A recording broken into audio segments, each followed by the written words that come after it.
ఫలమని కూడా ఆయురారోగ్య సంపదలు ఇస్తుందని కూడా ఈరోజు చెప్తూ ఉన్నారు. అదిగో చూడండి, స్వామి యొక్క అవతారాన్ని దాల్చి ఏ విధంగా మూర్తీభవించినటువంటి వెంకటేశ్వరుని యొక్క సాగర మథన సమయములో ఇదిగో ఈ కల్పవృక్షం పుట్టిందండి.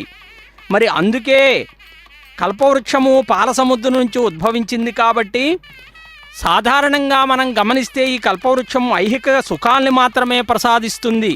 కానీ కల్పవృక్ష వాహనారూఢుడైనటువంటి అదుగో ఆ వెంకటేశ్వర స్వామి చేరుకున్నాము. అదుగో మా స్వామి ఇక్కడే వేంచేసి ఉన్నాడు, మాతో పాటు కూడా అనుగ్రహిస్తూ ఈ నృత్య గీతాలతో, భజంత్రీలతో, వాయిద్యాలతో, మేమంతా కూడా కోలాటాలతో అదుగో స్వామిని సేవించుకుంటాము అని చెప్పి తరలి వచ్చారు. ఎక్కడి నుంచో ఏ ప్రాంతవాసులో కానీ మరి ఇక్కడికి విచ్చేసి స్వామి యొక్క సేవలో తరిస్తూ భూలోక వైకుంఠము కలియుగ వైకుంఠమేదయ్యా అంటే ఇదిగో తిరుమల. మనం తిరుమలలో కాలు పెట్టగానే మనకు అనిపిస్తుందండి ఇక్కడ ఉన్నటువంటి వాతావరణం